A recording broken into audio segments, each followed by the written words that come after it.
হজরত মুসা আলাইহিসসালামের কাহিনীর অষ্টম পর্ব ফিরাউনের চ্যালেঞ্জ জাদুকর বনাম নবী সূরা আরাফ আয়াত ১০৮ থেকে ১২০ ও সূরা তহা আয়াত ৫৬ থেকে ৭০। আসসালামু আলাইকুম রহমতুল্লাহ।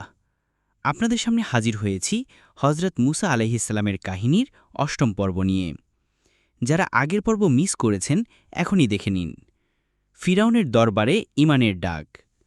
আজকের পর্বে জানব ফিরাউনের সামনে যখন মুসা আলাইহিসসালাম নিদর্শন পেশ করলেন তখন কি হল, কেন ফিরাউন জাদুকরদের ডাকল, কিভাবে এক ঐতিহাসিক দ্বন্দ্বের সূচনা হল জাদুকর বনাম নবী। আমাদের চ্যানেলে যদি নতুন হয়ে থাকেন এবং এমন ইসলামিক ভিডিও দেখতে অবশ্যই হায়াতে কিউ ইসলামিক সাবস্ক্রাইব করে রাখুন। সূরা আরাফ আয়াত ১০৮ থেকে ১১০ অর্থ, মুসা তার হাত বের করলেন, তাতে উজ্জ্বল হয়ে গেল দর্শকদের জন্য। ফিরাউনের কওমের প্রধানরা বলল, এ তো এক চতুর জাদুকর, সে চায় তোমাদের দেশ থেকে বের করে দিতে তার জাদু দিয়ে, তাহলে কি আদেশ দাও তোমরা।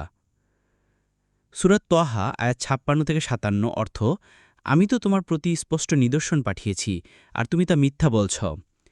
ফিরাউন বলল, হে মুসা, তুমি কি আমাদেরকে জাদু দেখিয়ে আমাদের দেশ থেকে বের করতে চাও? তাহলে আমরাও তেমনি জাদু নিয়ে আসব, আমাদের জন্য এক নির্ধারিত দিন ও স্থান নির্ধারণ করো।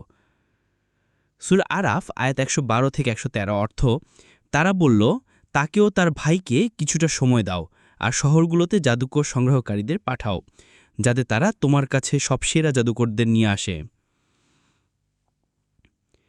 সূরা তহা আয়াত ৬৫ থেকে ৬৬ অর্থ, তারা বলল, হে মুসা, তুমি কি প্রথম নিক্ষেপ করবে না আমরা করব? মুসা বললেন, তোমরাই নিক্ষেপ করো। অতঃপর যখন তারা নিক্ষেপ করল তখন লোকের চোখে জাদু করল ও ভয় সৃষ্টি করল এবং তারা এক মহাজাদু প্রদর্শন করল। সূরা তহা আয়াত ৬৭ থেকে ৬৮ অর্থ, মুসা মনে মনে ভীত হলেন। আমি বললাম, ভয় করো না, নিশ্চয়ই তুমিই বিজয়ী হবে। সূরা তহা আয়াত ৬৯ থেকে ৭০ অর্থ, তোমার ডান হাতের যা আছে তা নিক্ষেপ করো, এটা তাদের সমস্ত কল্পিত জাদু গিলে ফেলবে। তারা যা তৈরি করেছে তা তো এক জাদুকরের কৌশল, জাদুকর কখনো সফল হয় না, সে যতই জাদু করুক না কেন। অতঃপর সব জাদুকর সিজদায় পড়ে গেল এবং বলল, আমরা ঈমান এনেছি হারুন ও মুসার প্রতিপালকের প্রতি।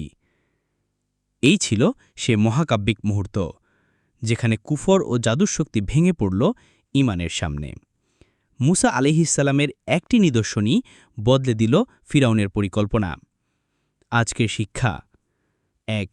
সত্যের সামনে জাদু বা মিথ্যা কখনোই টিকে থাকতে পারে না। ২. আল্লাহর সাহায্য যার সঙ্গে থাকে সেই প্রকৃত বিজয়ী। ৩. একটি নিদর্শনই যথেষ্ট আল্লাহর পক্ষ থেকে মানুষের হৃদয় পরিবর্তনের জন্য।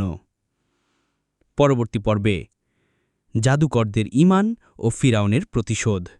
কিভাবে জাদুকরদের ঈমান গ্রহণে ক্ষুব্ধ হয়ে উঠল ফিরাউন। ভিডিওটি ভালো লাগলে লাইক দিন, শেয়ার করুন, পেজটি ফলো করুন, সাবস্ক্রাইব করুন। হায়াতে কিউ ইসলামিক, সত্য জানুন, হিদায়াত নিন। আল্লাহ হাফেজ, বারাকাল্লাহু ফিকুম।